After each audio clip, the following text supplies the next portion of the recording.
How do? Welcome to Liquid Football with myself, Tenacious G, Dazman, and Yorkie Man. Today we've got a special guest, none other than Leemo57. Welcome, mate. Cheers, Welcome, Leemo. Tell us a little bit. No problem at all. Do you want to tell us about yourself? Yeah, so obviously people will know me in the community as Leemo. I have recently started a Twitch channel. You can find that at Leemo57.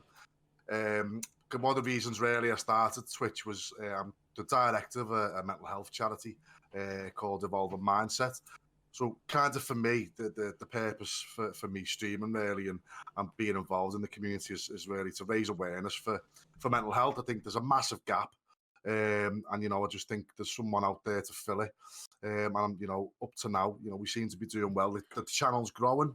Got my own Discord as well now, and I'm just starting to stream some of the content that Evolving Mindset produce within the community and via Zoom. I'm starting to Twitch stream that as well now. So, as I said, this is a fantastic opportunity for me as well. Being involved in this with you guys, it just helps raise awareness on a different platform. So thanks very much for having me on. No problem, mate. It's an absolute fantastic thing that you're doing. None other than, of course, in the recent charity event that you did as well. Want to go into a little bit about how you did in that? Yeah, so I think we're coming up to 3 weeks ago now. It was on the 29th of August. I'd done a 24-hour charity stream, which the support was fantastic. Played a few different games, FM. FM's what I predominantly stream. I do a bit of FIFA and Wreckfest now and again as well. And played some golf with friends. So it was really good fun. Got the community involved. But as I said, the support was amazing. We ended up raising, I think, £1,225, which obviously goes straight back into Evolving Mindset. And that'll just enable us to kind of improve what we're doing and just keep us ticking over because obviously we rely on support from the community and funding. So as I say, we do it voluntary. So that's kind of the good thing about it. We belong to the community, if you like, and the support has been absolutely fantastic so far. When's the next one? Yeah. I'm ready for the next one already. Yeah, do you know what? I think I recovered probably on the Tuesday. But I mean, I struggled at the end, but I had a few people egging us on, and it was a good moment to finish it because it was that sense of achievement. But just to see the support and how much we raised was just amazing. I couldn't have asked for a better stream, to be honest. It was fantastic. No, it was very good. And if you did miss it, guys, get on the next one. It was very good. It was good. Really entertaining.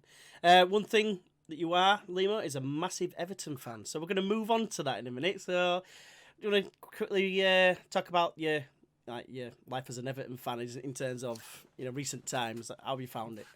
Yeah, I mean, obviously I'm Evertonian, so I'm a season ticket holder. I currently sit in the Park End stand. And so my first ever match, it happened by accident, really. It was the 4-4 derby at Goodison Park when we played Liverpool in the FA Cup. And that was kind of the first game where I sort of fell in love with football, but also fell in love with Everton. And since then, I've been going throughout my life, through the real tough times, in the 90s, early 90s, late 90s, really. We had, a little bit of success in the 90s and 95 when we won the FA Cup final and the Charity Shield, which I actually went to the FA Cup final with me nan. My nan was a massive Evertonian. Oh, that's brilliant. That's brilliant, isn't it? I got to go to the old Wembley with me nan. Go on, Nana Leemo. No, which was amazing. The day was fantastic. We had a really, really good time. And I had my blue wig on, big blue nose, my finger. It was amazing. And obviously the results, we beat Man United 1-0. Couldn't have asked for a better day. And then things kind of went a little bit downhill again for us as a club. For me personally, watching Everton week in, week out, we kind of lost our identity really. And we were having managers coming in and out. And then David Moyes come along, and I think in modern day, he transformed our club. He turned us into a real top 8 side, and I think his philosophy, the players he brought in, they weren't like world beaters, they weren't on the world stage, but collectively as a team, they just gelled. They were fantastic together, and when he brought in the likes of Arteta and Cahill and Les Scott, people like that, and it was just Fellaini. Marouane Fellaini. He were brilliant for Everton. For Everton, he was, yeah, another one. And there's a few, and I think, and then obviously, bringing Rooney through, a massive talent. Wayne Rooney, one of the best players in the world, in my opinion. Come from his boyhood team, Everton. And then I think when he left, to me personally, I think he left too soon. I think he had a little bit of unfinished business, but I think obviously Man U comes knocking at your door. It's hard to any big club. It's hard to kind of turn it down, isn't it?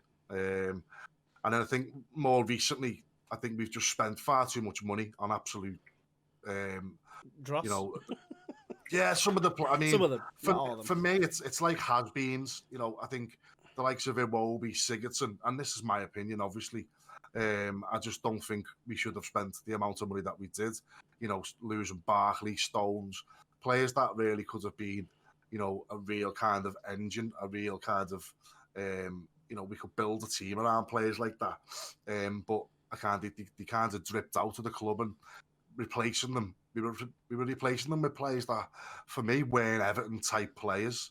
There was no drive in them. And I think the last few seasons, Everton, for me, were used to kind of winning that ball in the midfield. Thomas Gravison, Lee Carsley, players like that. Even Cahill and Fellaini, they could stick a tackle in. Yeah, definitely. And more recently, Sigurdsson, I've seen him so many times. He's a technically gifted player, don't get me wrong, but, we've not had that player recently where he can grab the club by the scruff of its neck and really take us through a game. I think we've really struggled recently. We've really struggled to control a game. I think most times now, I think the game's won in the middle of the park, and we just haven't had that strength. And I think, like I said, we've brought in people like Theo Walcott, who's past his best, and Bernard, who's just not a Premiership player. And I think we really needed to improve. And like I said, so many different managers bringing so many different styles. And in recent times, I weren't really used to that. Moyes being there for such a long time, and I thought that was Everton. We were back. We were back to our best again. And then obviously once he left, it just it went downhill, as I said. I think they've gone with that syndrome, haven't they? A lot of clubs seem to do that, and just terrible signings. Like, they've done that so often. Like, you just mentioned a number of them there that potentially could be good. But I don't mind Bernard. I've seen him do magical stuff, just not often enough. And like Luca Digne came in as well, didn't he? A rate. I think he's a brilliant player. But absolutely. Disjointed, didn't it? Because there's a new manager all the time, and I think you saw that when Ancelotti first came in. The team wasn't his team, wasn't his players. Yeah. And that's been a recurring theme. And they gave, it was Silva, weren't they? They gave him an opportunity. They spent quite a lot of money from an Everton standpoint, and it just wasn't good. But while we're speaking about Everton, favourite player and favourite manager, would Moyes be your favourite manager from memory? Yeah, probably Moyes or Joe Royle. In my time, just because he won the FA Cup. Joe Royle's an absolute legend, both as a player and and as a manager for us. I think favourite player in my times, I'll probably have to go with, for excitement wise, Big Dunk or Tim Cahill. I've got him. I used to like Tony Cottee, me. I must admit, I used to like the Neville Southall, Hinchcliffe, Snodding. All that sort of era, like 90, probably, what were I? Midnight, isn't it? So 94, 95's team sort of, and 2-year-old Yorkie. Yeah, I think Limpar and all that, but Tony Cottee was always one of my favourite. Yeah. And you speak about Everton. Everton are one of these clubs that I class as a big club. I don't think a lot of people class Everton as a big club, but historically, they are, in my mind, they are a big club. They've won, numerous honours across the years, and I don't know. It'd be nice one day if we saw a decline in Man United, Liverpool. What we've seen already a bit, but Liverpool and the top four, and then somebody new like Everton comes in, and maybe you have a bit of a bigger squad, and maybe with this new stadium that we've been talking about. Maybe that'll bring some success to you. Hopefully not too much before us Leeds fans, but it'd be nice to see Everton. I mean, when was the last time they're in Europe now? Well, Moyes, wasn't it? Champions League? Moyes. We got in the Champions League. We finished 4th because we beat Liverpool to the Champions League spot, but they went on and won the Champions League, so they got the extra spot anyway. That was 2005 then? 2005, yeah. You didn't make it to the groups, did you? Because I think you got knocked out in qualifying, didn't you? Yeah, we got knocked out the qualifying round. Yeah. No, we ended up in the Europa League, and I think we didn't even get through the groups on that either.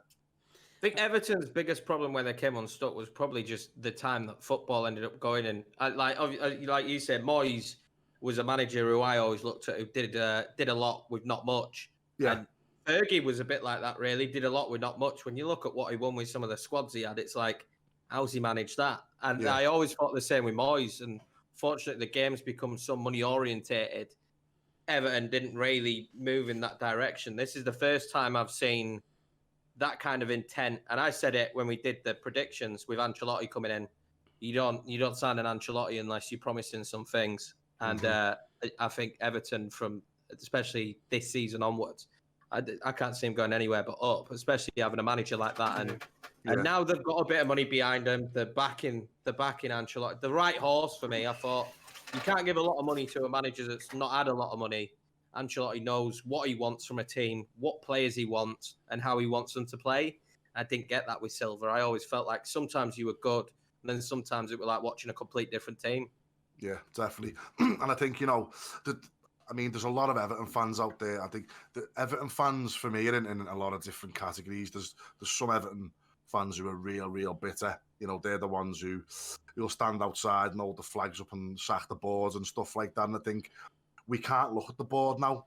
If things go wrong, it's got to be the players and the manager on the pitch, because that board has invested millions into that club recently, a lot of money, and we've got to look onto the pitch now and onto the players and say, right, they've got brought a brilliant manager in. We've signed, in my opinion, 3 really talented players 100%. This transfer window, and I think we've got to only push on now. And like I said, the Everton fans, they can't look at the board anymore because we've got to do the talking on the pitch now. It's crazy, isn't it? Because it's one game of football, obviously against Spurs, who didn't look like the usual Spurs, but the 3 players that you've picked up just made you look like a complete different side.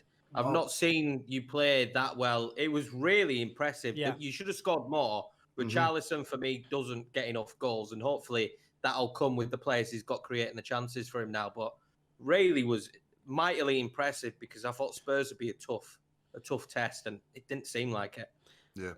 I think it's one of those old kinds of record-breaking things, isn't it? That kind of adds to the confidence, and I think we really controlled the game yesterday. And I think there's a stat there that that was Everton's first away win within the top 6 side for 41 matches. Yeah, I saw that. Yeah, stretching over like a 7-year period. So when you look at it in that context, the result then becomes bigger, and the confidence then becomes a little bit bigger, and there's there's a bigger sense of achievement, if you like. I'm not getting carried away, like you said, Matt. It's one game. I thought Spurs were very tired. They looked really jaded. They looked a little bit They didn't seem like they were playing together as a team. I think that the tactics, they got it all wrong. I think there was a real imbalance within the team. I think Everton were just pressing them and they were on them. We passed it around a lot. James Rodriguez was fantastic. I think he just controlled the game on that right-hand side and cutting inside and switching the ball. And for me, Decore is one of those players Everton have been missing for a long time. In the past, we've had formations where we've had a defensive midfielder, like your Garner Gaze and your James McCarthy's, if you like. And then other tactics where we've had that attacking midfielder, like your Fellaini, in his latter kind of stages of his career at Everton, Tim Cahill. We've never had that player who can do both jobs. I think Decore is very good at that. He's got the energy, the drive, he can pass. He's very tackle. Physical as well. Yeah, and I think Alan sitting in the front of the back 4 was just, It I was was just got man at impressed with match. him He more. got man at match, him. Yeah, I was impressed with Alan more than anyone. And I knew he Yeah. were a good signing because he played under Ancelotti at Napoli. And I knew James is going to give you bursts of magic out of nowhere. And some of his touches and footwork, you won't want to defend him. But for me, I was most impressed with Alan. And I really think a lot of teams miss players like him. I liken it to when Kante first went under Conte to Chelsea. Like just a solid player like that. He's not nothing fancy. There's no flair there. He's just going to do the job that needs to be done. Yeah, He was brilliant. It's so calm. As a back four, confidence is so important. I think you'd be confident when you look at your players going forward. You're also confident when you see him right in front of you and Decore right in front of you that you're going to do well. I was really impressed. Really impressed. Definitely. I think that's been an issue as well for me in recent seasons, and that back fours look really kind of really nervy. In regards to there's just a big gap in front of them. There was no support. And I think now bringing those two players in, especially having Gomez in the middle as well, it gives that kind of statement, if you like, to these other players who are at the club, like your Sigurdssons and your Tom Davises, that you've really got to work hard now to get in this team. There's no just you're on the team sheet week in, week out. Scary team when you start talking about it, isn't it, really? When you think about it now and you think about some of the players that they have, and you've got Calvert-Lewin, you've got Richarlison, you've got James Rodriguez, they're going to cause you problems. And that midfield, Alan, Decore and Gomez is brilliant. It also I feel it allows players like Digne and Coleman to go further forward because Alan's going to drop back. You've got that protection, so you can overlap a bit. I'm really impressed. I'm excited. Probably more. I'm allowed to get more excited because if it doesn't go well, it doesn't affect me. Yeah. But I'm excited to see what Everton do this year, and I put them breaking the top 6 this season, and I'm excited to see if they can do it. And I genuinely think they will because I think teams like Spurs will be sluggish. And Wolves and Everton are the two sides outside of that top group that really excite me moving forward. Yeah. What do you put down to the Spurs performance then? Why were they tired? They look tired, they look jaded. I mean, a lot of people have said that. Why do you think that is? I don't think it was Mourinho's fault. No, I'm not saying I put it on the players. I have no idea why they were tired because we. Didn't look interested, did they? Teams. No, they didn't seem like they were bothered about. They went 1-0 down. Especially the front line. The front line didn't look interested to me. No. There were some players back there that were trying, but the front line didn't look interested. He had a terrible game, but he looked like he was trying. He was running back and forth and back and forth. I don't think he understood what he was supposed to be doing on the pitch in his role. Completely different to Wolves made him look very good in the role that he played. I was just shocked. Harry Kane was very deep, kept coming back. He seemed negative. And you could see when they panned to Mourinho, he's pushing them to move forward. And just didn't do it. Son weren't as fancy and quick on the ball as he normally is. No one had that killer instinct in the team, and I didn't even know Dele Alli were playing until I saw the score sheet. Yeah, well, I think there was no leadership, was there, either on the pitch? There was no real kind of there was no one guiding the team. Mourinho might have been shouting from the sidelines, but things happen on the pitch, don't they? At the end of the day, and I think it was just for me there was no one really. Who's that captain? Kane, isn't it? Yeah. If Lloris started, it will have been Lloris. Yeah, Lloris started. I thought Lloris was vice captain. Lloris started and Kane on the pitch. Maybe I'm wrong. Yeah. Kane. I don't know. You can't. In my book, you can't have a striker as a. Well, they say it, don't they? But I don't believe Alan shared it for a while, didn't he? Yeah, I don't believe he can because they're constantly turning back to tell people what to do when they should be really. Forward heading. People have got their preference, haven't they? End of the day, some people lead by example, don't they? Your central defender or keeper. How much does a captain mean, though? Because when you're on the pitch, the captain is there when something goes wrong to try and get the guys back organised and whatnot. But when you're actually playing the game, I don't think a captain's that important. They all know the jobs, they all know the roles, and they all know what they're supposed to be doing. They just didn't do it. They clearly didn't press how they were supposed to be pressing and how they've been pressing in training and how they were supposed to go about the game because Mourinho was fuming at how lazy he thought the players were. He called them out at the end of the game. So it seems like whatever match tactic was set up for the way that they wanted to play against Everton, I think Everton shocked him a little bit. I don't think they expected Everton to be as good as they did, and they completely controlled that midfield. Completely controlled with ease. Yeah. Some of the passing I was watching, I was like, and it seemed really easy to break down their defense. All it took was a quick James move or a Richarlison run, and they were. I saw Calvert-Lewin went through a couple of times when, maybe if he'd have had, a better opportunity, he might have scored. But they looked really poor. They looked jaded, as you said, G. Really jaded. Yeah, the thing is, as well, it didn't seem like they had much creativity on pitch, didn't Spurs neither. I mean, No. You could argue Højbjerg, but the thing is, they had Dele Alli on pitch, they had Højbjerg and Winks, and then they took off Dele Alli and brought on Musa Sissoko, who's not a creative player, more of an engine, isn't he? Maybe he wanted to press more, but then who's the creative player then on the pitch? They didn't really have one because Højbjerg isn't a creative player. I don't rate him. I thought it was a bit. I don't know. I didn't rate him at Southampton. I didn't see him. I'd rather have Ward-Prowse over him all day long. I'd agree. So I don't think they had a playmaker. I don't know how good of a playmaker Winks is, but we talked about it with Man United. He's a recycler in his Winks. Man U were rubbish until Bruno Fernandes came in because he gave him that creative edge, and that is so important because you need them to create goals and make magic happen in that midfield. And I don't feel like Spurs have that player. I don't think Dele Alli is probably ever going to be the player he used to be. His link-up play with Kane was non-existent, and that used to be the key. When you've got someone like Son, you want him running at the defence, and Kane and Ali need to link up, and they didn't. They didn't have bodies in the box when they did get forward. Always seemed like a solo effort. I don't know.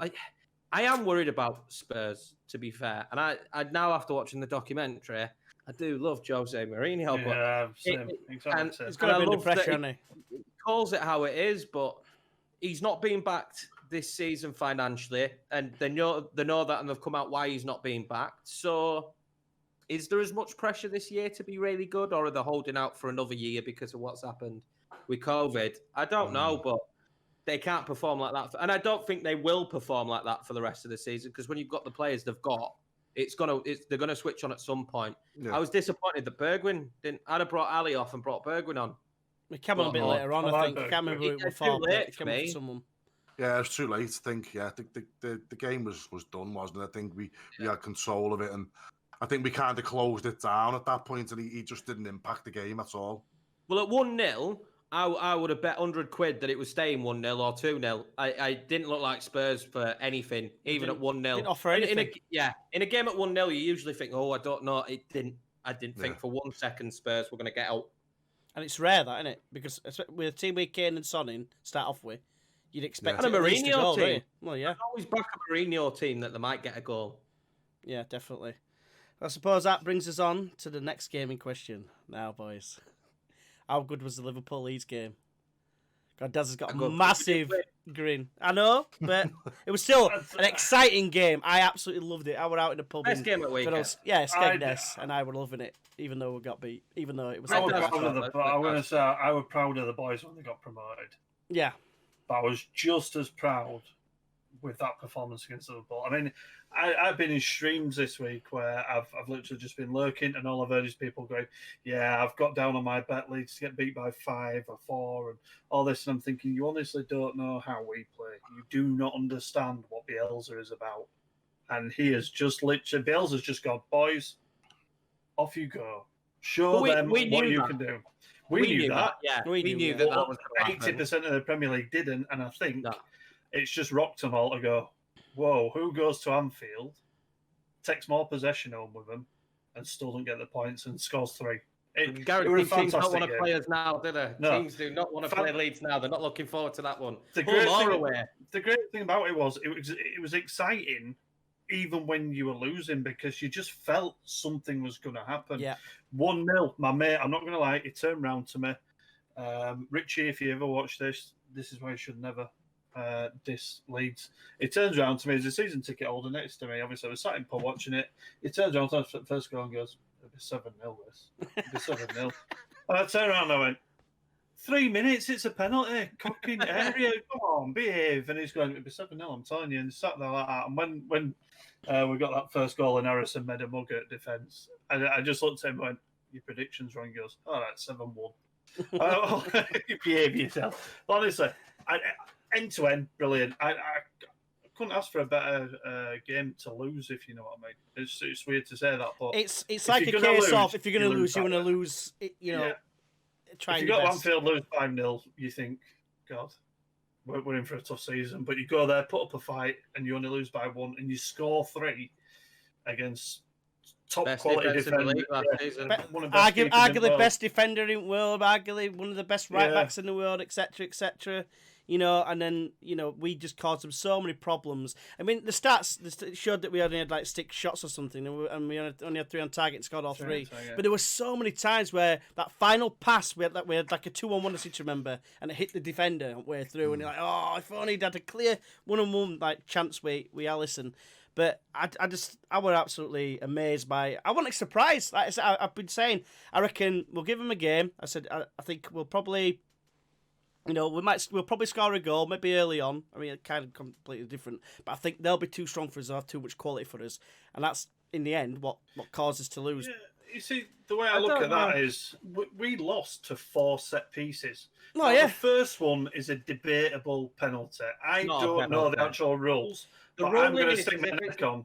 The ruling is if there is a deflection, just like the Sissoko one, if there is a deflection it's no penalty onto his hand, it is not a penalty. But I've heard also, if your arm's in a natural position, that's why it was given. It's always if his arm's in an unnatural position. But the ruling says if there is a deflection and it deflects off his knee onto his arm. So the distance between it... Yeah, no. Off his knee I said the same as you, but I got told that apparently a ref that I read something. It was an actual ref that said that apparently if your arm's down here and it hits you, then obviously they can't give it. Because his arm's up here, it's unnatural. Yeah. So it doesn't matter that it's a deflection. So. I think it was very, very harsh. I think a lot of people said it was harsh, and I'd agree with that. But if they're going by letter of the law, you know, then they've got to act on it, haven't they? I'd like to see him go by the letter of the law for the rest of the season then. Oh, yeah, of course. Yeah. So, that'll be interesting. You look at the second goal, Cock got lost in the box.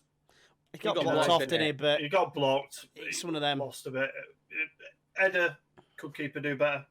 Potentially, but keeper should have done better. Yeah, you've got to be strong in your net. You can't save it into the net. You've got to be strong in your net. That should be being pushed away, punched, whatever he wants to do. You've got to be strong in your net. There's a man on the line next to him, and he saves it into his own net. Comes in, doesn't he? Comes back into the net. It's not, and again, he's young, he's raw, but that's not good enough. And we look at the Liverpool game and think, oh, you know, it's the Liverpool game, it doesn't matter. But that kind of mistake carrying on throughout the season will cause us problems. Yeah. But you look at the third goal again, another corner, poorly defended away. Why is trying to do it the way he has? Well, he has it with back of his head. He's trying to head it away. He's running backwards. He couldn't have got much on it, I don't think. But to be fair, for me, he should have headed it that way though. Now, maybe for me, he's tried to keep it in play. The finish was sublime, and that's what most of it's about. There's no keeper in the world picking that out of top corner. You can do that 10 times on every keeper in the world, and I bet you none of them save it. And then fourth goal, this is why you don't have strikers defending, unfortunately, and definite penalty. Can't go about it, but our 3 goals I thought were all well worked, well manufactured, and I think we'll continue doing it all season. I'm sticking with my 10 to 14th sort of area for Leeds. For me, I don't see any problem. I think we all predicted that, didn't we? I think at the end of the day, at the start of the game, we'd have all said, "What do you want? Just us to perform how we perform and show people how we perform." And the problem is with me, and you get it as a Leeds fan.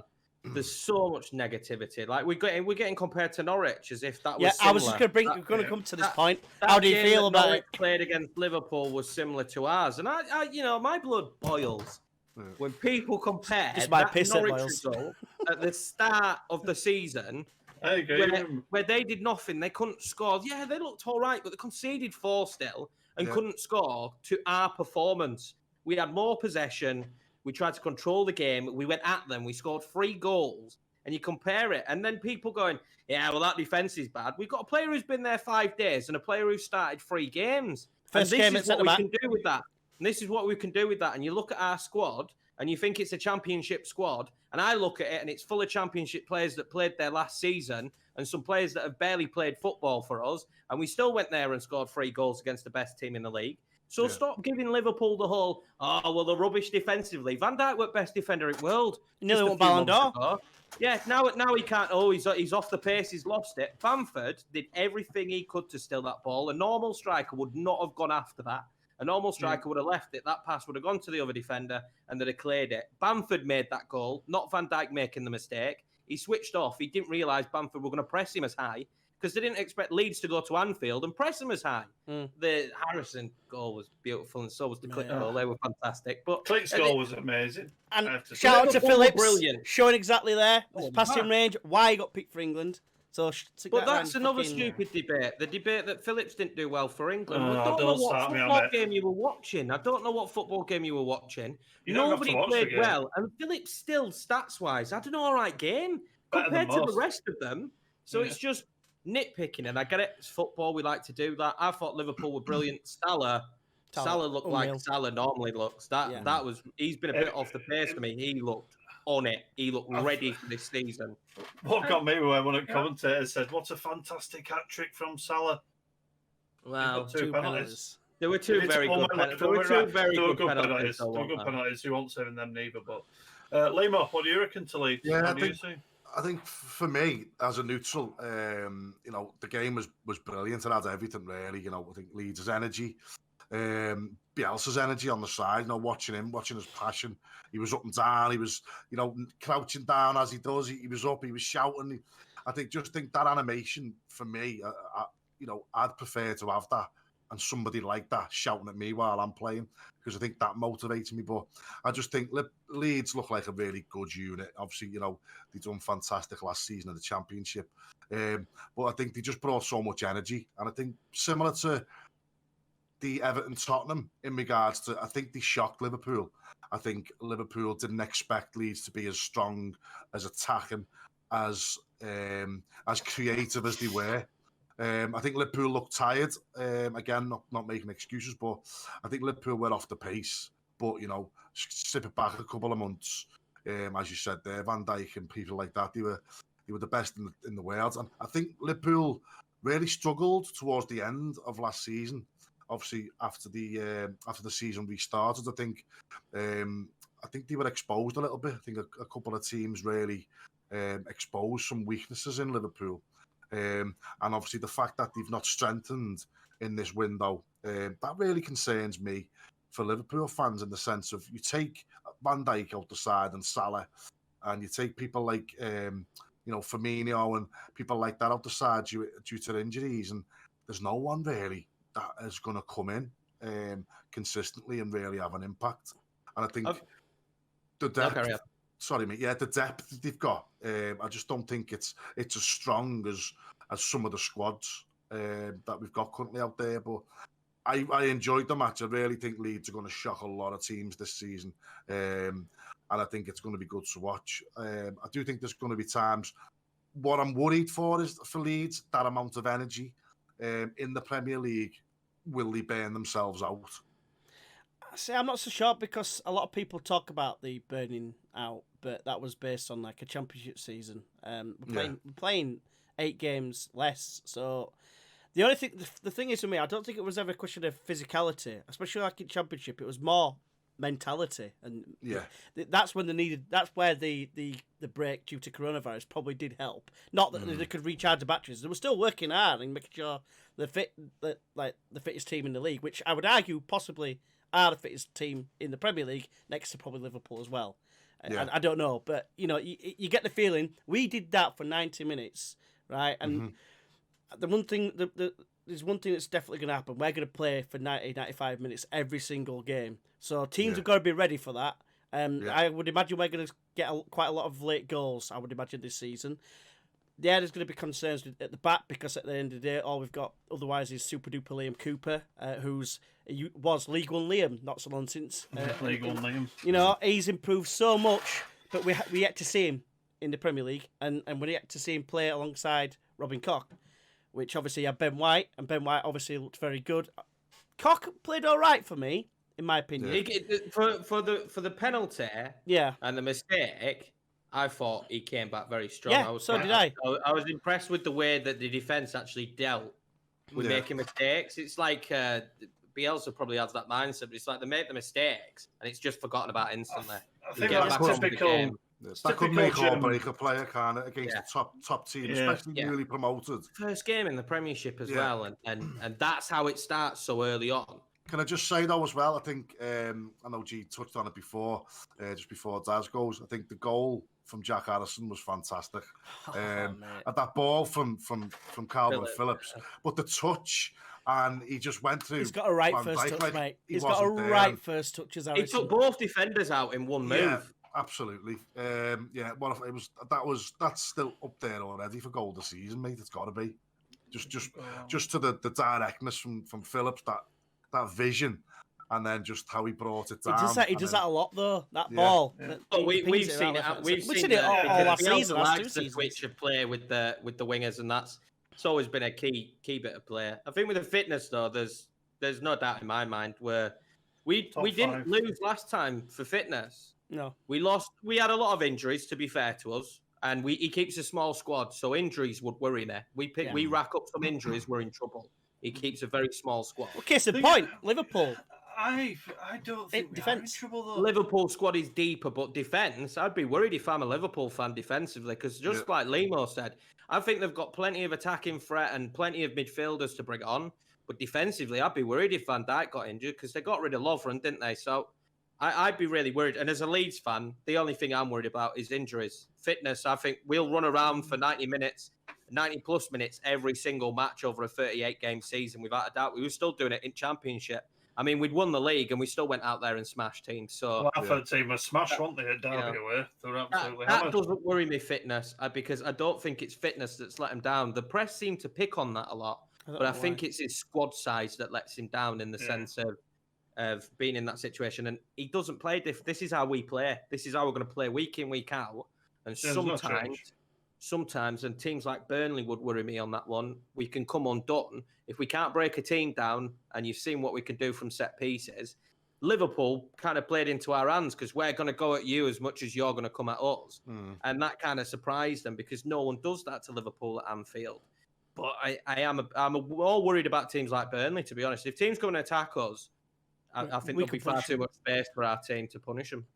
Well, it's interesting because I saw a clip about a couple of hours before doing this, actually, and it was, I think it was on Match of the Day 2. And it basically, where Jermaine Genius and, who was the other guy? I think it was Mikarik? No, it can't have been. But anyway, it basically, they were discussing what it was like Calvin Phillips and what happens. And it showed it from when we kicked off after going 2-1 down. And it happened all the time. Straight away, we'd end up with 5 players up against 4 defenders straight away. Right, and it got the ball end up at Calvin Phillips straight away, or it'll go a different variation, like wide and then into Calvin Phillips. It's the way we play, and like the defence are always going to be in for a tough time. And you notice for the click goal, for the third goal, we had, I think it was 5 against 2 defenders. Players, 5 against 2 defenders. All midfield were nowhere to be seen. Right, and that would just, I think it was, it could be tiredness, it might be that, but I think the movement as well, which is well coached into the team, I think that's definitely evident, and that's why as Leeds fans and people give us stick thinking, we're going to finish it. Reckon people say we're going to finish Champions League. Obviously we're more realistic, but it's like this is why we're so excited about how we're going to do, because we think other teams won't be able to contend with the movement and stuff like that and the quick passing. Like you said, we kind of play like Liverpool, but on a poorer scale, like a B-Tech version of them. If you know we've got worse personnel, haven't we? But if you liken that style to anyone, it would be Liverpool. And if I look at a lot of teams in the league, sometimes like Spurs against Everton, Spurs like that that's sluggish and slow to get starting and gives us time on the ball. Well, they're going to be punished, and I think you've got to have that zip in your play. Everton had it against Spurs, we had it against Liverpool, but Liverpool had it as well. So I think there's a lot of teams in the league that will be shocked, and that will really play into our hands, just the way we play. That's why I thought we'd be comfortable. I think there's only 4 teams for me that I'm worried about, and we've done one of them so far. That's Liverpool. I think Arsenal, Chelsea, and you're still not worried worried about Man City, aren't you? But I don't fear about Man United. I'm more worried about Burnley than Man United. I'm excited about. I'm not worried about Man United. It comes down to passion. Yeah, I know what you mean. It's basically a case of it's who wants it more on the day. I guess against Man United. Moving on, then I guess other promoted sides didn't really fare as well. I mean, this got the same result, I guess, a loss, but they didn't perform anywhere near as well as what they can do. Fulham and West Brom both losing 3-0. Both at home, 3-0. Fulham to Arsenal. What did you reckon to that game, guys? I thought Arsenal were really good. I thought passing-wise, I thought they were back to some of the best football they've played for a long time. I think they'll do all right this year, Arsenal. I think Fulham... I think they'll struggle again this year, but I don't know. But yeah, Arsenal. I fancy Arsenal now to really have a good season. Well, based on the fact that it's a newly promoted team, and obviously we're a new promoted team. It was just they looked a lot more organised compared to last year at times. Last year they looked possibly, but if they keep playing like they are now, is installing a nice little system there. You can see the makings of it. Yeah, the way they play football now is a style, isn't it? Whereas, you know, like Arteta, and he's studied under Pep for so long, hasn't he? Exactly, yeah. Style of football and a style he wants the team to play and the player he wants. But I still thought they got undone a couple of times. If Fulham were a better team, I do feel like they would be punished a little bit more, but they look good going forward. They signed Aubameyang, tie him down. And, you know, I still think Fulham will do all right. It weren't the kind of result where I thought, Fulham were absolutely crap. Whereas I thought Fulham were okay. Arsenal were just better than them, which you'd expect. Yeah. I thought Willian was brilliant. I thought he's a player Arsenal have been missing for a long time. And I agree with Matt. I think for me, more recently, Arsenal, again, have kind of lost a bit of their identity in regards to there's never been a structure or a style within their play. They've always kind of chased the game for me. Or, you know, if they've got on top of a game, I think they've struggled to keep hold of it. I think, you know, let's not get carried away. They've played one game of football. But I do think, you know, Arteta's got a really good footballing brain. I think he's a very clever man when it comes to football and tactics, and I think he's had an amazing mentor in regards to Pep Guardiola. And you know, I think he's you know, this project Arteta, what they're talking about, I think he's going to do good things. And like Daz, I mean, I think they're going to do good things this season. I think they're going to be a lot more committed. I think Arsenal as a club, I feel are going to invest in Arteta and give him more time. I think that's the key. I think that's what a lot of clubs are not doing lately. And I get it's a business, and I get, you know, people want results sometimes instantly, especially the top clubs. But, you know, I think you've just got to give people time. You know, look at what's happened to Everton recently, you know, bringing in different managers time after time, different styles, the same at West Ham. You know, managers coming in and out, having players there that don't suit the manager coming in, and it just becomes a big mashup of, you know, a kind of shift fantasy football team, and not doing very well. But I think hopefully, I mean, I like Arsenal. You know, I loved Arsenal as a kid. You know, I love watching, you know, the likes of Henry. Ian Wright was one of my favourite players. You know, and I hope they do well. They always played good football. I remember when I was growing up with Bergkamp and Pires, and they always played really good football. And I think, like you say, if Arteta's given time to build it, and he's building it fairly cheaply, to be fair to him, if they give him time to build it, like you say, it's a project. But you can see in his style and the way he is and the players that he's choosing to bring in that there's a particular style of football he wants to play, which is going to be entertaining for the fans. It's effective because he's getting the best out of Aubameyang. If you ask me, like Aubameyang was absolutely hot shit last season. I think he'll be exactly the same this year. So yeah, it's a real project there, and not this year, you know, because they will come undone against teams. It's not going to work for them every game. They might score quite a few goals, but they will still come undone. But he's doing bits there. I think Arsenal, as you say, in a few years, stick with him, keep building the project. It's really going to show because they can't do it now. They're not going to get in a Mourinho and chuck a load of money at it and become a top. It's not going to work for him like that anymore. They need to build, like, when you look at Arsene, he built from like the ground up to a degree. There were a load of great cheap young players, and when you look at the squad that they had when they were winning stuff, they need to hit that reset button and go again. And I think with Arteta, they could actually do that. Because that team they built with... Sorry, go on, mate. The team they built with Wenger, you're spot on, Matt.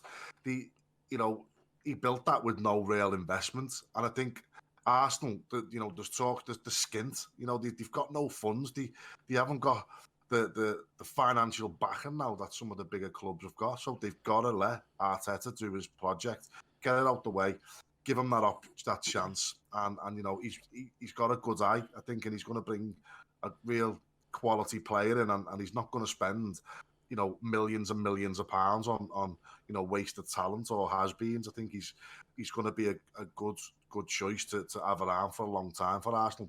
They need to start rebuilding again. They've got good youth as well, haven't they? Saka, Willock, Maitland-Niles. They ain't got a bad front three, really, have they? Eddie Nketiah. I mean, future. The one thing he has instilled into him so far since he's in his tenure is a winning mentality. They've actually won the FA Cup, and it's a charity shield. Charity shield as well. I know people joke about it. It's still the one against Liverpool. More than Spurs have. Yeah, exactly. So that's what Mourinho. Arsenal have Arteta. He's doing something right. 2 trophies there in the cabinet. Exactly. You're spot on, G. I mean, that's it. Straight away he's come in and if you like, you can say he's hit the ground running. But I totally agree. Once you get that winning mentality within your team, they want it more. They get hungry for it, and I think he's achieved something great straight away in the sense of winning the FA Cup. And like you said, the Charity Shield, and hopefully, Arsenal can push on this season. You feel comfortable in those situations once you become a winner, like a little bit like Man United for all those years.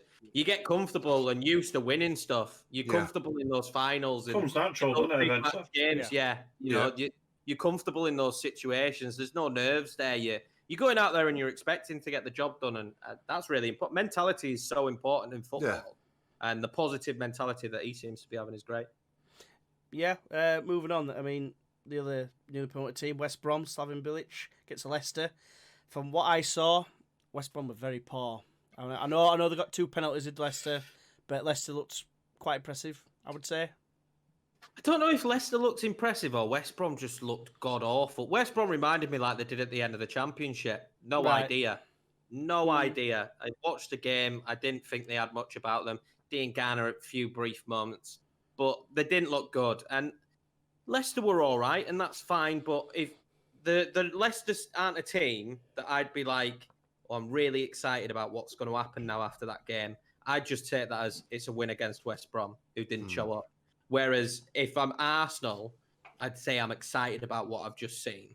Leicester looked good in the terms of you've got Vardy, but Harvey Barnes should have scored 2, and he didn't.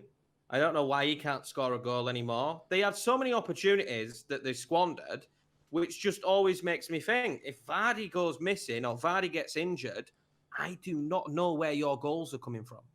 Perez had a couple of good chances as well.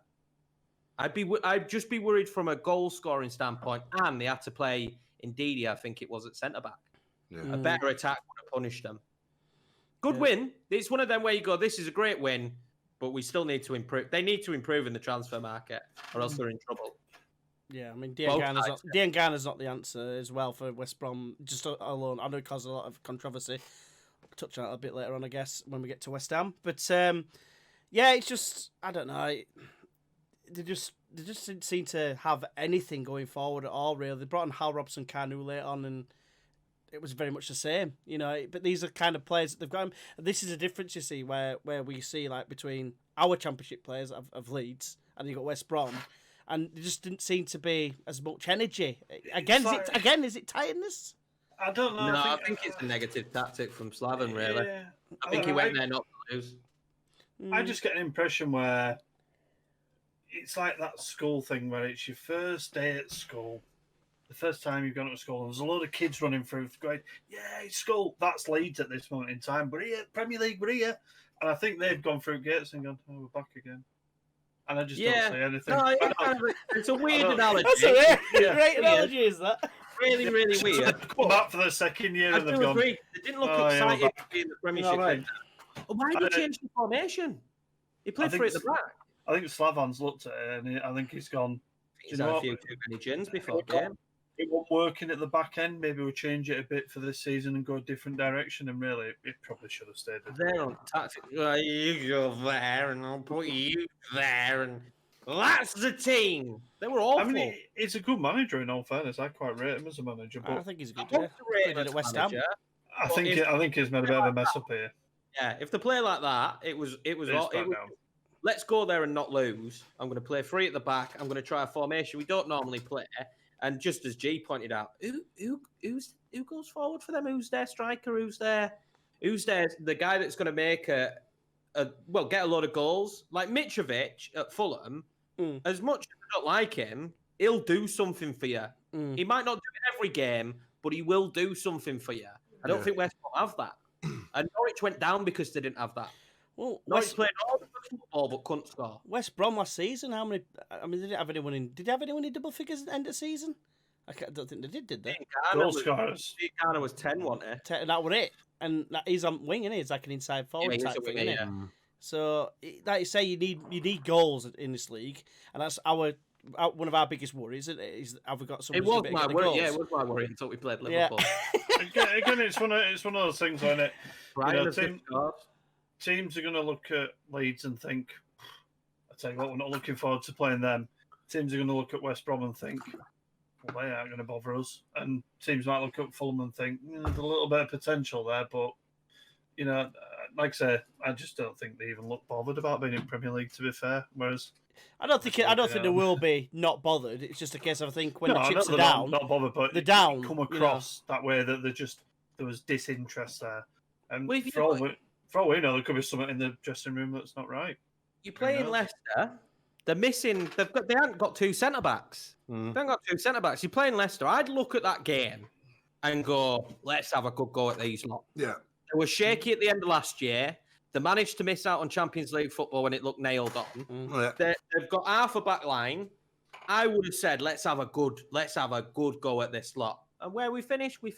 And I don't feel like they did that. Of all the promoted sides, I don't feel like they had a go at all. No. I agree with Matt. I don't think Leicester were amazing. They dominated. They dominated the match. I think they had like over 64% possession. They created some good chances. I think it could have been a lot more on the day. West Brom, though, were poor. Like Matt said, I think Leicester, obviously, they weren't at full strength. And if that was me, I'm managing that team, I'd definitely be saying, right, get at them. There's no centre-halves here. Let's go at them and let's just see what happens. And I think the scoreline would have been a lot different. I really do believe it would have been. But they just kind of like they walked on the pitch and just rolled over them and go ahead, just see what you can do with us today. We're not really that arsed. We're back, but, I think they just could have, the effort wasn't there, I don't think. For a newly promoted side, that had to be like a Jack Russell run around, just nipping at everyone. But there was just no fight there. There was nothing. Right, so moving on then, we got Palace against Southampton. It was 1-0. I think Zaha got the goal, if I remember rightly, fairly early on. A good finish from what I saw. Any thoughts on that? Typical Y, wasn't it? Typical Y. Zaha goes, gets a goal early doors, and then the doors are firmly locked, bolted. Bar shafted through it, sat down with a cup of rosé, not bothered. Easy for him, really, to be honest with you. And I rate Southampton, the way they press, the way they play, and I think they'll be absolutely fine. Especially at the Hassan-Hufeld. They've got a decent side. Roy doing what Roy does. They got a goal early and shut up shop, and it's exactly what I expected. As soon as I saw that Palace had scored early, I thought that'll be it now. It'll be a dull game. And it was really boring. Yeah, it was. I was disappointed with Southampton, to be honest. I just think they didn't turn up. No, maybe it is fitness, because he does play a high press, doesn't he? Maybe it takes a few games for him. I remember last season they didn't start great. No. And by the end of the season, I think we were going, bloody hell, Southampton are good. And Danny Ings. I do remember Ings missing a chance later on, but other than that, there's not really much I can remember. He did, and I don't know how much can you. If you're a Southampton fan, I wouldn't have been watching the game and think, oh God, I'm worried about this now, because they were a slow starter last year. And if I'm a Palace fan, I'd be thinking, yeah, that's exactly what we do. So it kind of played into how you could have seen the game going. Southampton would have taken charge and made Palace look bad, or Palace score and just defend, well organised, well structured. I don't know about Eze. Didn't see that much of him, but Palace. If Palace keep Zaha, they will do an all right job again this season. They're not going to be great. They're not going to be bad. Roy will keep them up quite comfortably. Yeah. It's funny, you say that. I heard on the radio on the way home something about apparently Ben Rama, 20 million quid apparently going there. Is that in preparation for Zaha to leave? I think it'd be as well as no one's going to pay what they want for Zaha. It's really unfortunate for Zaha himself because I think he's a brilliant player, but nobody's going to pay 70 million for him. No. It's not going to happen. And the sooner he accepts that and his brother accepts that and they all just go, do you know what? Let's stay at Palace. It's all right. Mid-table. We play under Roy. I'm the big fish in this pond. Probably ask for whatever cash I want on my wages. And that's it. And just get used to it because he's hitting an age now where clearly no one's going to pay what they want. You either see out your contract, which I think he's still got like 3 years left, or you do your best and someone eventually thinks you're worth that. But under Roy, the way Roy plays, Zaha's probably never going to look like that. He'd be brilliant in certain sides, I've got no doubt. But he's already had one big money move and it didn't work when he went to United and ended up back at Palace. So that's always going to be against him as well. So just enjoy your time there. They look like they're trying to improve. If they bring in Benrahma, they've got Eze. Ayew had a good back end of the season. Batshuayi's gone back. You've got you there. You might even push on a little bit more this season. Maybe. Then I guess Southampton, not really too, as you said, not really much to worry about, was there, about them? We can talk about why people seem to hate James Ward-Prowse. Why is that, is that a thing? Well, he was in England. He got an England call up. Yeah. And I just think if you watch him play for Southampton, I understand why he got an England call up. He's so important to him, so integral to Southampton's midfield that all the plaudits are going to Danny Ings, which is fine. He's scoring the goals, but that midfield works really hard for that team, really hard for Southampton. It's so important. Just a little bit surprised that there were a few mumblings that he got called up, but I think everyone complained about everyone apart from the two players that decided to bugger off and get themselves sent home. Yeah, that's true. The attention was focused elsewhere, wasn't it? I agree, Matt. I like Ward-Prowse. Or Foden, did they? But then when you take these professionals that have been playing for a long time and deserve a call up, they're getting, well, I can't believe we called them up. But you've got two lads that young, didn't even want to be there by the looks of it. Popular FIFA choices, aren't they? At the end of the day, or whatever. So, but Ultimate Team, yeah, there you go. So moving on to I would say spicy, but I don't think the game was that memorable, like overall. But the result, of course, is West Ham 0, Newcastle 2. Callum Wilson scoring. Best game at week. Really? Yeah, I've thoroughly enjoyed it. I'm glad I watched it.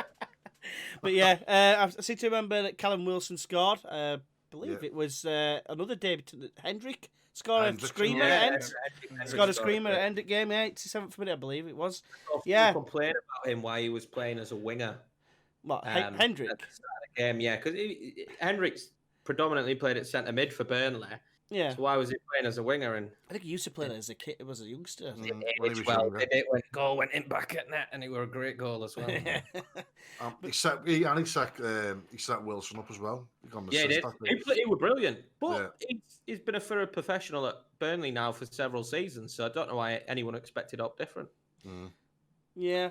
Any thoughts on West Ham? They're a bit in turmoil, aren't they? Really? Isn't it? Yeah, like Matt said off camera, I think it's destroying Moyes' career. I think he's just gonna, pack his stuff up and leave. They're a really mismatched sort of team. They've got that many different players in there that have been brought in from that many different managers. I honestly think West Ham are going to struggle this season. I really do. Yeah. Couldn't agree more. I think we said early stages, didn't we, in the predictions that we thought they could be down there. He had on the bench over £100 million worth of talent. On the bench, not playing football. So you either back Moyes and you get rid of these players that he clearly doesn't want there and rate and bring in his style of players and see what he can do with them. Or why did you bring Moyes in if you're not going to back him? And the problem is you're selling a young talent in Dean Garner. Who knows if it'd have been good enough for West Ham or not. But you've upset your fan base. You've upset your captain. There is nowhere but down. Either they go out and sign someone like Everton did, a name, so fans are like, I'm not going to be as fed up because you signed Ancelotti, we're going to do something. Or West Ham they're going in a very terrible direction, like really bad direction. They should be aiming for top 4. They've got a massive stadium that they pay absolutely nothing for. They've got apparently rich ownership. They've spent a load of money on players that Yarmolenko's always been injury prone. As much as he can make stuff happen, he's always been injury prone. I don't know what's happening with Felipe Anderson. He came off the bench. He should be someone who's a leading performer for your team. You know, Pablo Fornells doesn't seem to have hit the heights they expected him to do. Brilliant. He looked unbelievable for the Spanish under-21s in the right kind of team. At West Ham, for me, are going down. Unless something happens big, they find a massive bucket, start bailing out the water. After one game of the season, I would imagine that they are going down. I don't know what they do to fix this. I don't know what they do in the transfer window to fix this. I don't know what Moyes probably wakes up and thinks, what am I going to do when I get there today, for fuck's sakes? I've got £100 million plus that don't want to play for me. The lads on the pitch are giving. It didn't even look like they cared. Newcastle they made Newcastle look extremely good. And Newcastle, for all the Steve Bruce haters, for all the Newcastle fans that hated him and he's rubbish and we don't want him, I can't believe we've got him. He's got that team working. I think Newcastle will break into the top 10 if they can play well. When you've got Maximum, you've got Callum Wilson, you've got Almiron, they're dangerous going forward. Steve Bruce is usually quite well organised at the back as well. I'm intrigued, but West Ham, I think they'll get relegated. Yeah, having known Moyes, know how he plays, I think there's a lot of West Ham players there who just do not suit Moyes as a manager. He doesn't know how to manage those sort of players. He doesn't know how to do it. And like I say, you know, there's a lot of individuals there. They're just not a team. And I agree, Matt, that they're going to struggle. They could really go down. They need to make big changes really quickly before they get into a rut. What changes do you think they could make, though? That's my problem. I can't see what changes would make. I can't even say I can't think of a manager that would come in and do anything different, or make the team play any better. I mean, I don't rate Ogbonna. I never did as a bit of a partial Juve fan. He was at Juve. He was poor at Juve. West Ham said, "We'll give you whatever million it was for him," and Juve didn't even turn it. I think Juve were a bit like, "Really? Yeah, all right, here you go, off you go." And I've never rated him as a player. And I think when you struggle with your central defenders, that's when you've got a lot of problems in that back four for me. Fabianski, he's all right, but I rate Fabianski. It's all right. That's my opinion. But like you say, I mean, you've got Felipe Anderson, Yarmolenko, some of the names. Bowen. I mean, look at how explosive. Yeah, look at how explosive Bowen can be. I think Bowen's better coming off the bench. But I think he tends to play Bowen at the moment, doesn't he? And brings Felipe Anderson on. Yeah, I think when you paid that much, you should have Bowen on the right, Felipe on the left. Yeah, possibly. Yeah. Sebastian Haller should start up top because I think they paid like 40-50 for him.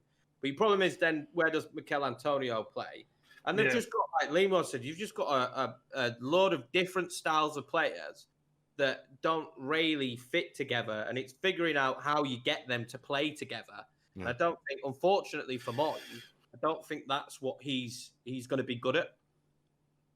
I think if I were a West Ham fan and I were fearing the worst of going down, I'd fear the worst that the best of that team will get picked. The Bones will be picked, and they will become a mediocre championship team. I think that'd be good for them. Because all players going would actually bring about a resurgence. I think if you could get rid of a ton of that dead wood in that team now and just bring in some good players. Why aren't they going and signing Ollie Watkins? Yeah. Why is Ben Rama being linked to other teams? Why is Callum Wilson gone to Newcastle and not West Ham? All these situations just make you think, what's actually going on there? Callum Wilson would fit in a Moyes system. Yeah, I touched on it before. Basically, they've got to sell before they can buy. That's what they said. The Dean Garner money was going back into transfer. But why have they got to sell before the buy, which is what's worrying? But that's what I mean. That's why they can't just go out and pay whatever anyone wants. You know, like your 30 million. Player on the pitch for them, and that's who they signed. Souček was the best player on the pitch for him. Nobody else looked like they wanted to be there. I think that's why Moyes struggled at Man U. Very similar. The the players that he had there, the Man U, the amazing players, but he couldn't play for him. He didn't know how to use them in the right system. Whereas at Everton, he brought them in. He brought specific players in to a specific system, and that's how he built his team. He just hasn't had that anywhere else he's gone. When he's gone abroad and stuff, and I just think that's why he's really struggled. He can't cope with high quality players, and he can't make them gel. Egos, all that, that quality of a different player. I think you see Sam Allardyce there. If they're in trouble, he's already been. Yeah, that's why I could see him there. He says so's Moyes. So's Moyes. That guy keeps. He's just gonna keep rotating like they'll sack Moyes, bring in Allardyce, sack Allardyce, bring in Moyes. Yeah. I think the question would be is Allardyce. Obviously, he was great at Bolton, but Allardyce at Sunderland, if he hadn't have gone to manage England and have the best win record ever, would Allardyce have actually had a really good time at Sunderland? Because I felt what he was building there was pretty decent. And he was doing it under the radar, and they looked very good under it. That's why he got the England job. They looked very good under it. So when he keeps the team up, if they back him a little bit and he can brings in Allardyce-style players, hey, if he gets you mid-table, it's better than what you're getting now. Yeah. Like you said before in past, though, mate, like, they should, and you said it earlier, they should be aiming now for, top 4 based on their 5-year plan. Well, it should be the stadium they've got, the area they're in, the money they've spent. You should at least be looking at where Wolves are with the money they've spent. The recruitment there has been some of the worst recruitment I've seen. Their recruitment is shocking because it don't make sense. I was really excited when Felipe Anderson came. I wish he'd stayed at Lazio now because he barely gets a look in, and he's had about 4 different managers. It just doesn't work. I was excited when they signed Haller, and it just doesn't work, and I don't know why it doesn't work, but until they find the right man or convince the right man, you know what I mean? There are great managers. Go and try and get Pochettino. People say, Poch should never go there. You don't know that because you'd have never thought Ancelotti would go to Everton. Yeah. So he could be convinced to go there. We're going to let you build a dynasty here. You bring in who you want. You bring in the young players you want. You play the football you want. No pressure. You're in London. Why aren't you doing stuff like that? Why are we seeing... I hate it because I like Moyes, but I think managers like Moyes won't manage big clubs. Not in this day and age. It's not anymore. He's had his chance and he blew it. Style of football, but football has changed. Championship player, championship manager. Football's evolved so much now, hasn't it? And there's managers who are putting their neck above everybody else at the minute, and there's like your Klopps and your Guardiolas, your Bielsas even. You've got new people coming through like that now, haven't you? Like your Arteta's, Lampards, and people like that. And I think the manager at Leipzig as well. Can't remember his name. Brilliant. And there's your old dinosaurs, if you like, that are just kind of, as Dad even said. Mourinho's starting to fall into that category, isn't he? Yeah, I think so. Yeah. This is why he wants his teams to press now, because he never used to play like that. He didn't. I think people forget, like, oh yeah, he won this with Chelsea. He did win. I had an argument with someone on a stream today. Weren't it? Right stream with someone about Mourinho, and I probably worded it wrong. I said that Mourinho's season when he won the Champions League with Porto, because they were saying that's what made him world class. So he took a small team to win the Champions League. I said it was a fluke Champions League season. You can't say that. You can't say that. But it was Porto and Monaco in the final. Yeah. Have we ever seen that since? No. It was a fluke season where 2 teams that were smaller managed to make it to the final. And it was brilliant that he won it. No one can take that accolade away from him. But using that as him managing a small team to unbelievable great success and Pep never doing that, it's not the same reflection. And Mourinho's style of football, like you say now, is I think it's slowly dying out. And that's why he's trying to change the way he plays. I think he realised that at teams like Man United, that the way he was playing, he can't play like that anymore. So I think he's trying to change that at Spurs. It's not working so far. So far, yeah. We'll have to wait and see what happens with that. Only last thing to touch on, Newcastle is probably, takeover hopes. They're still... seems to be a few little talks about it. Is there anything... I don't need it. They don't need it. Think Steve Bruce is the man. Stop. If I'm a Newcastle fan, it's devastating you didn't get it, but stop keeping your hopes up. Look at this season as a season that might be a good season for you with the players he's signed. I'm really impressed with the players that have come in. And he wants a couple more. There's been talk of Rob Holding and a few other players. I don't know if he'll get them or not, but he wants another couple. I think Newcastle can have a good season. I like the look of their team. You've got St. Maximum, you've got Callum Wilson, Almiron. You've got, I don't mind their team whatsoever. I think they've got a good team. Jamal Lewis coming in as well, great young. You've got Maximum and Lewis on that left-hand side. They're going to run you ragged. I would just try and be excited as a Newcastle fan because you've got a very good squad now, and a good squad that you might fly under the radar. You didn't get your multi-millions and your Pochettino. You didn't get that. That's a pipe dream now. Stop worrying about Mike Ashley and what he's not doing, and just focus on the team and support it this season because Bruce deserves it, and so does the squad because they didn't have a bad year last year, and I think they'll have a better one this year because they've got someone who can score now in Callum Wilson. And Bruce has gone out of problems, though, hasn't he? You know, Joe Linton comes in, record signing. Don't think he was Bruce's signing. He's not his kind of player, but comes in, doesn't do it. The season after, he brings in someone the calibre of Callum Wilson. When loads of other teams should have been looking at him, I just think the guy deserves a break. And maybe for just one season, why don't you just give Mike Ashley a break? Because you spent money and you haven't sold any of your stars. That's a fair comment, I think. I mean, I was shocked. I was shocked when I seen Newcastle had signed Wilson. Only one day as well, wasn't it? Yeah, Fraser just done.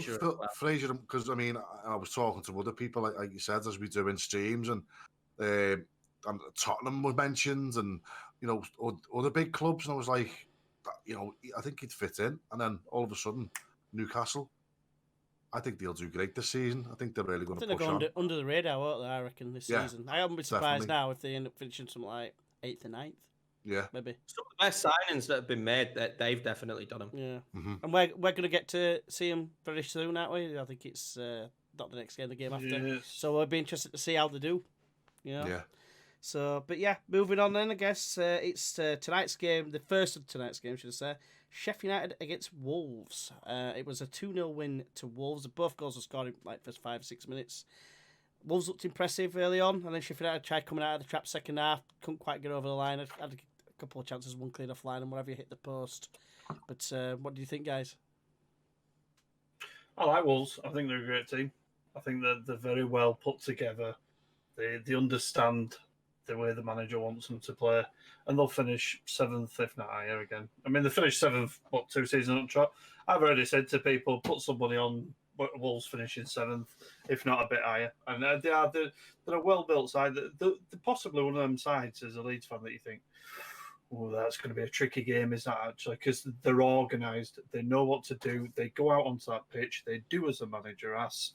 And I've got some real quality as well. Yeah, and you probably say 80% of the time it works. They get some odd, rough results, but they're well built. They're like a German boiler in the world of plumbing. They're well built. They're well manufactured. That's a new one. Yeah, they're the best boilers around, mate. Honestly, trust me. One in here now, brand new one. But honestly, they are like a German boiler. They are well manufactured. Technique. They will not let you down. They will not let you down, and they play for the manager. They don't. I don't think I can think of one Wolves player. Yeah. Yeah. I don't think one of their team is there for money. Do you know what I mean? I mean, obviously they're all there for the challenge, but I think they've bought into the club, and it's just a well-off. Wolves knew that when they got promoted and finished 7th on promotion. So that Wolves knew what, like we say as Leeds fans, we know what we're expecting coming up in our philosophy. And they knew when they came up what their philosophy was going to be. And like Daz says, they're well organised, they're dangerous, they're extremely quick on the break. You can't give them chances because they will take them. And I think that probably was the game. Wolves took their chances and Sheffield United didn't, because they did have a good few chances in that second half that they really should have taken. I've said that they'll do worse this year unless they sign a class striker, and I still stand by that. They're still very organised, but they were asleep for, 10, 12 minutes, and that lost them the game. They just couldn't convert in the second half, which was surprising. I expected a fight back, and I was impressed, but very well organised. And every player puts his neck on the line. You know, they're all there to block every ball. It's a very good. I really, if I could have a second team in the Premiership, it'd be Wolves, because I just love the way they play. And I just love the whole mindset. He's just signed another 3 years as well, which going to mention that, yeah. It's going to make players go, right, the project's continue. I'm staying here as long as he's staying here, because this is great. They only missed out on Europa League because of a cup, which I think I don't like stuff like that. I think it's wrong. I get that from my days on FM. I just think that's wrong. If you've finished in that position that gives you that, you should get it. If you want an extra position, give the cup an extra position. But it's probably more based on UEFA, though, that I reckon.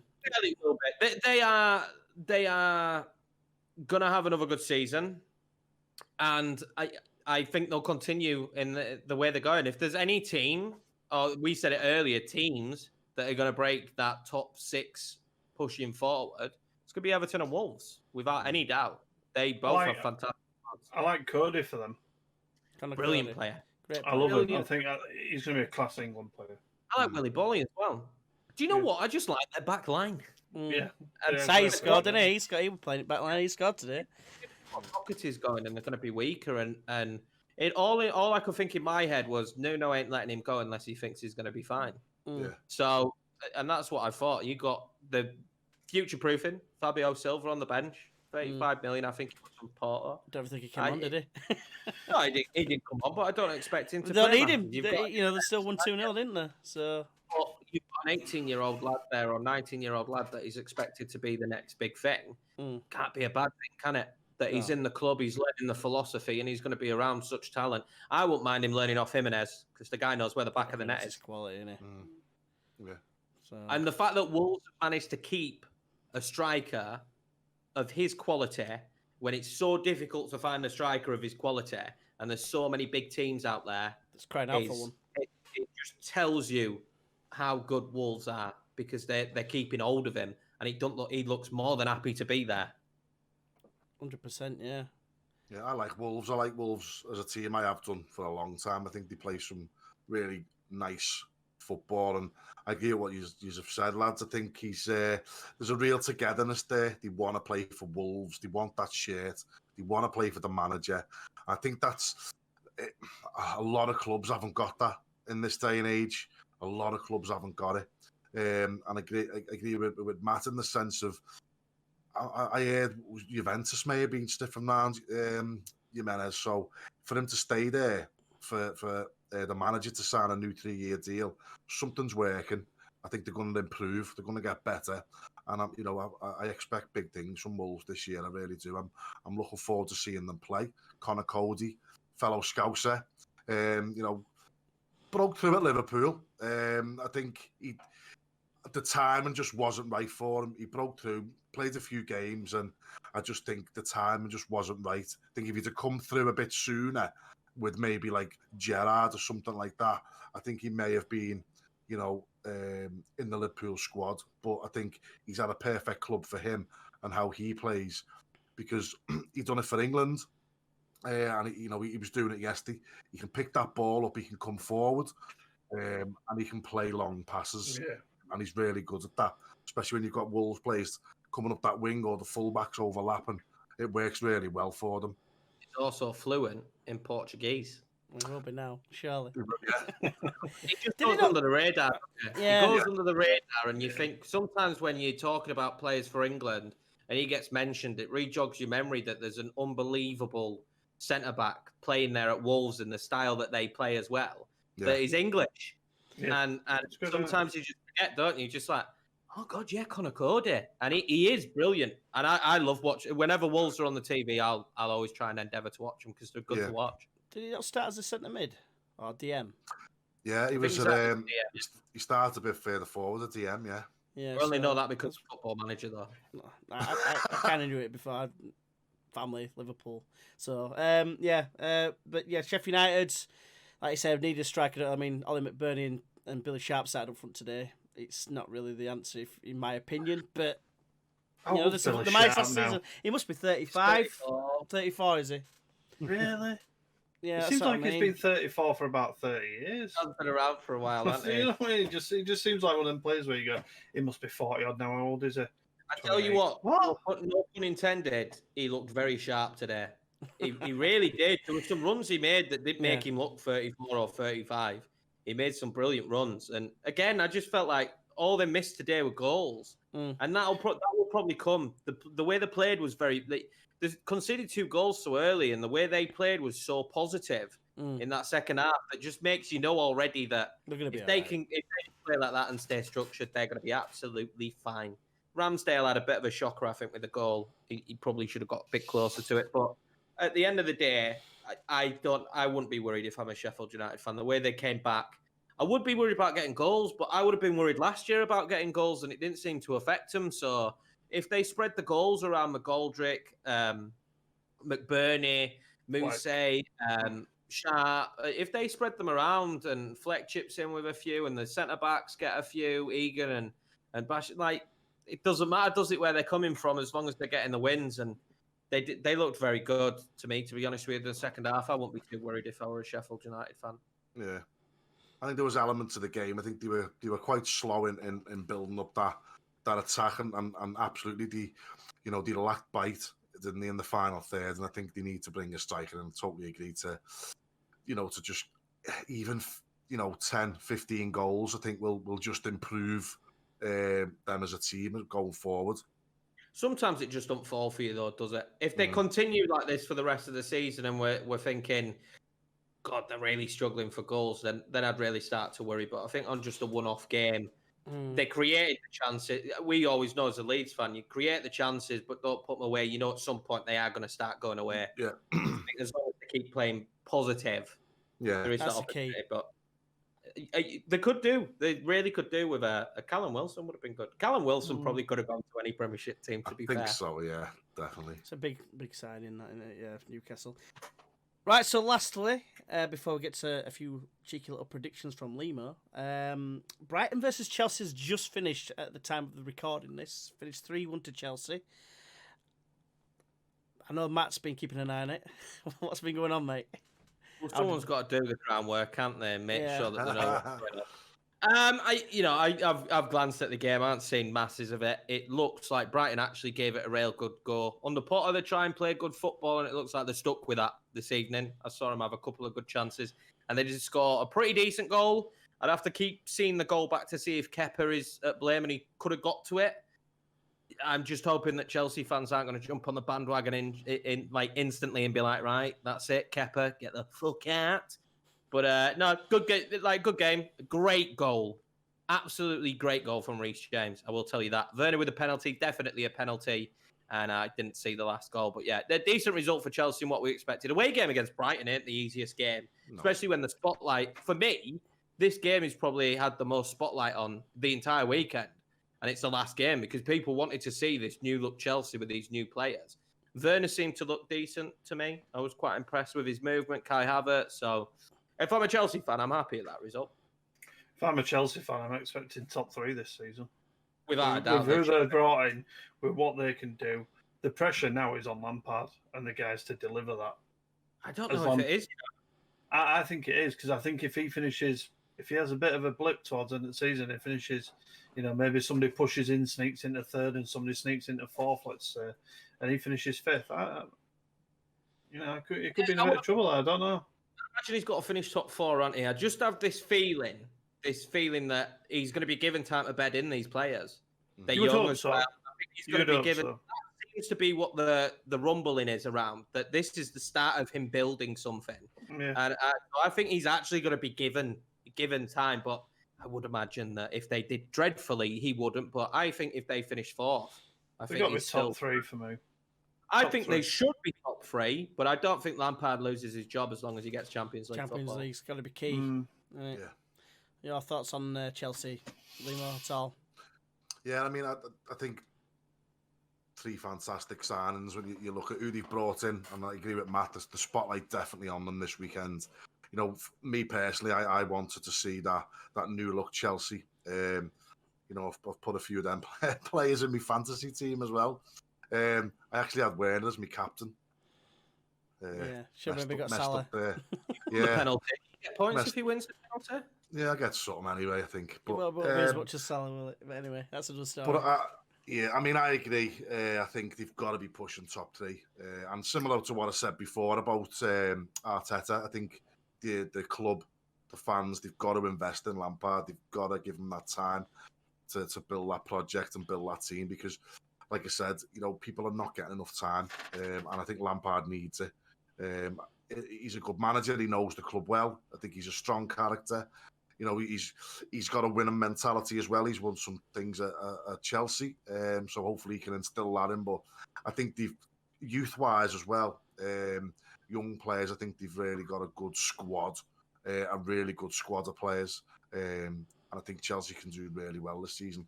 I'm excited. I think Chelsea fans should be excited this season.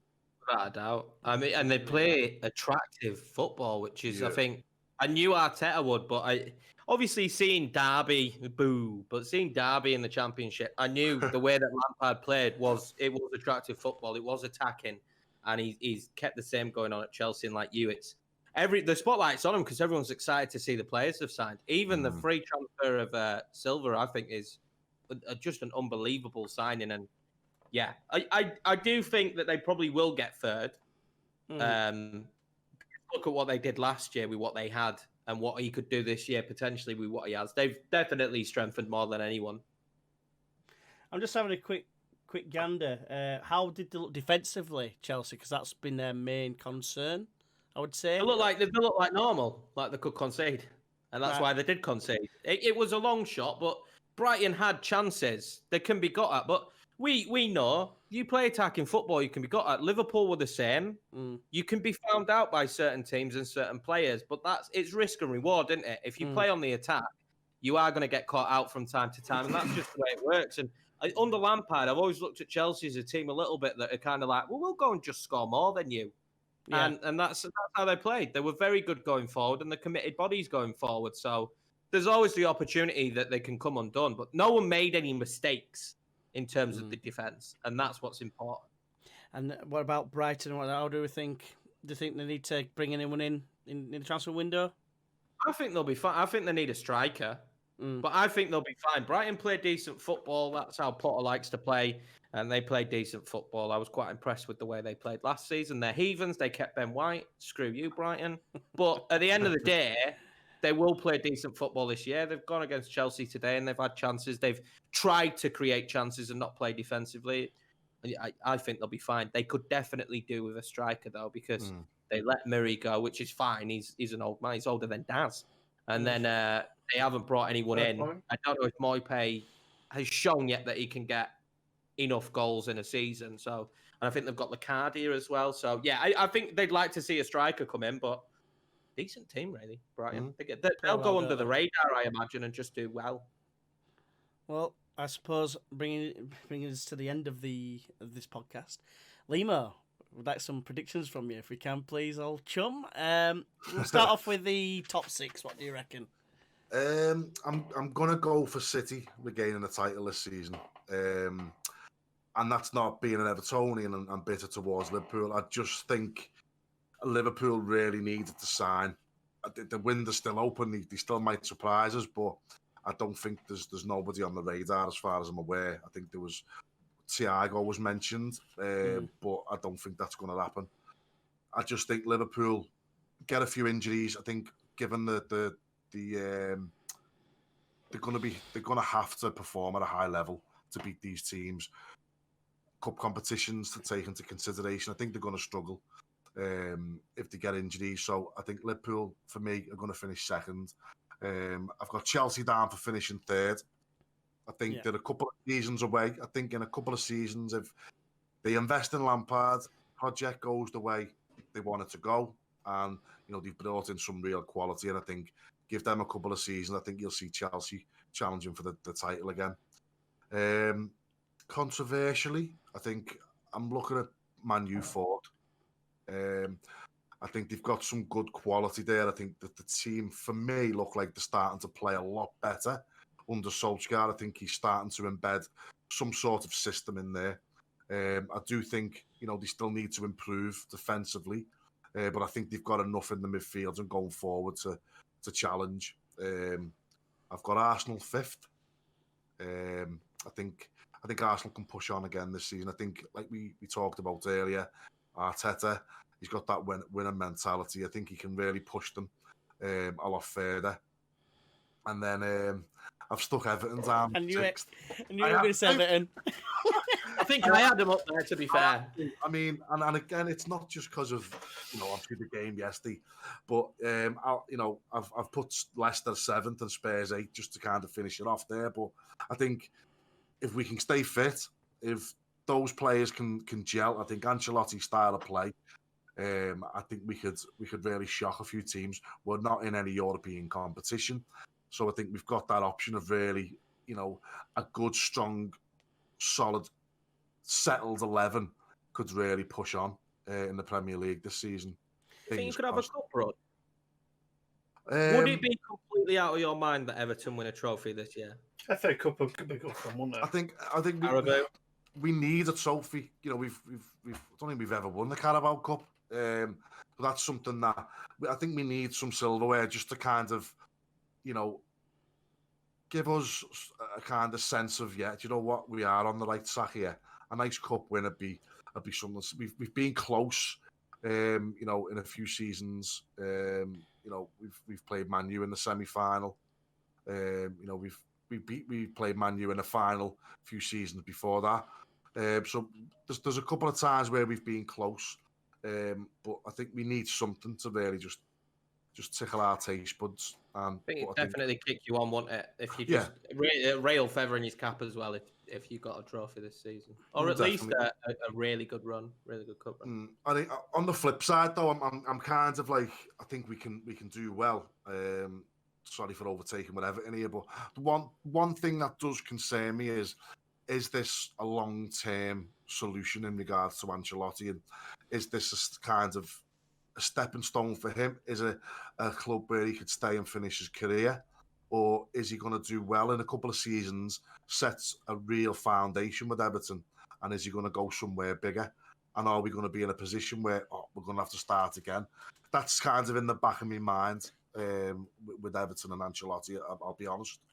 I think if Ancelotti has 2 or 3 seasons of you being at a higher level, being a top 6 side, potentially, let's say you were a top 6 side, if Ancelotti went, it would certainly widen your scope for who came in next, and you could certainly bring in a better caliber of manager, because Everton then would become such an attractive job prospect. It's kind of similar to us, isn't it? In some degree, once Bielsa goes, hopefully our reputation, will raise that much that we'll be able to get like the caliber, similar sort of caliber manager. But yeah, I mean Everton, I can understand why you've chosen them. I'm surprised Wolves at as I've got them down as 4th, mate. Wolves, that's just Seventh. But I thought I didn't go to Europe this year. That's why I chose 4th. But anyway, I guess. Moving on to your relegation 3, who do you think is going to go down? And be careful. Yeah, it's gone well so far, this has. Yeah. I think it's tough to do another one tomorrow night because we're not going to put this out. So go on. to be fair, I think Fulham are going to struggle. I think Villa are going to go down, and I've got West Brom / West Ham. I think if we're going to talk about a relegation battle, I think West Ham are going to be down there. On the slash, though, is it you think West Ham will go down and West Brom will stay up, or they would both go down and one of those others would stay up? If West Ham went down, who of the other 3 do you reckon would survive? Maybe Fulham have got maybe Fulham have got the better chance. Than Villa, do you think? Yeah. I think Villa are going to really struggle. See, I always thought Villa struggled for goals, and I don't know, but if Watkins starts scoring a few, I think then it's a different situation. But yeah, I could see why you have him right down there. Yeah, I think they're kind of like my relegation battles. I think if I could pick 3, I'd probably say West Ham, West Brom, and Villa.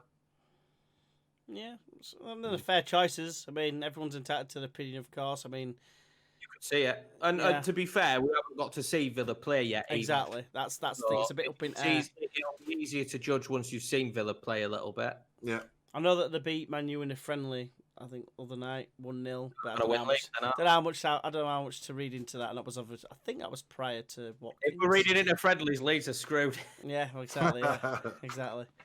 But I suppose that brings us to the end of the podcast. Thank you very much, Leemo, for joining us tonight, and thank you as always to Desman and Yorkie Man. Let us know Great your guest. yeah. Brilliant. Yeah. My pleasure. Thank you very much for having me on. Well, First guest, what a guest as well. What a legend. Yeah. I hope you're honoured. So I yeah, am. No, I am honestly. Thank you so much for having me on. It's been a pleasure.